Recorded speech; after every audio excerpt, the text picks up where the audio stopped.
is Adam Pwnophobia Cogswell standing here with Alan from Runic Games. I got that right? Yep. Yeah, man. Look, I'm good at names. I'm going to meet 100 people here. Yeah, you're spot on. We are part of the Trinity Force Network, and as you can see, right behind me is the big Hob sign. This is your third title, Runic Games' third title. Yes, this is our third game from Runic Games. The first two games we released were Torchlight 1, Torchlight 2. This is the third title that we're doing. It's a completely original new IP that we've created from the ground up. We're really excited about it. Okay, now, people may have seen Hob, or they're going to watch the trailer that's linked below this video, but I need you to tell me what Hob is and what it's about. Okay, so Hob is an puzzle platformer action adventure game where you as a player wake up on this mysterious world. The world itself is broken. There's an infestation of rogue life that's destroying a lot of the beautiful landscape around you, and your job is to figure out what's going on, fix the world itself, and save the life there. Okay, and are you playing as Hob? Is that the person? You are playing as the character that we have not named. Okay, so as I played through the demo, I definitely saw the different changes the world made. You're pulling blocks and bringing those in. It's kind of got that, I don't know, just trying that type of feel where you're changing the world, kind of having a good way to explain it. Yeah, so a lot of what we thought about doing here was we wanted to create a world that was very lush and inviting, but then also very brutal at the same time. And we wanted to create an experience as a player where you could go in and you could actively change it. So you could go in, fix a lot of the world itself, and the world itself would transform in front of your very eyes. So in this build of the game right now that we're showing, there's a part of the game where you actually solve a major puzzle, and it opens up an entirely new part of the world to traverse. That's awesome. So I don't know how far, obviously I don't know how far you guys in the game development. I'm going to try to ask you a few questions about how it's going. So when we were talking, you talked a little bit Shadow Colossus, maybe scaling monsters or changing how monsters are working. We talked a little bit about that, about how enemy and bosses are going to work in this game. Yeah, so we haven't shown a lot about our enemies and bosses yet, but we're doing a lot of things where we're trying to think of unique ways to bring out that experience that really fit into this world itself.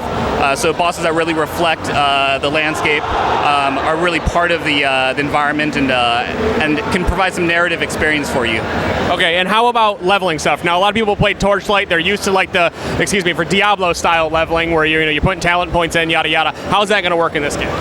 So there isn't any kind of leveling system. There isn't in the traditional sense. You do have some upgrades that you can pick up. So specifically, your sword will be upgradable, and you'll go through the game. You'll upgrade that. You'll also have pickups for your glove abilities. You'll find new abilities that you can use and retraverse areas. And what we want there is we want players to go through, find areas that are really interesting for them, but maybe are too difficult or they can't get through. Find new abilities that actually let them traverse those areas and open up and unlock new secrets. So we had talked a little bit about the unnamed hero. He has a giant glove. For a lot of those out there, it looks like Vi. She's got this huge, or he's got it. Is it he or she? It's a he. It's a he, okay. He's got a huge glove on his hand. We can see that he's using it to pull blocks. You said that's going to change as the game goes on. You'll be able to do different things with the gloves. Can you talk a little bit about that too for me? Yeah, so there are a couple of glove abilities that we've shown. Basic, you have a block ability that can really help with combat. We also have another glove ability that we're showing here, which is a grapple glove. It basically helps you traverse through different parts of the world. You can use it to jump from point to point. You can also use it to break things off. So you can use it to break off panels in the world, so you can access new areas or unlock new steps into a new zone, or you can also use it to actually defeat bosses as well. Okay. So one last question before I ask you about where we can buy the game and all that stuff.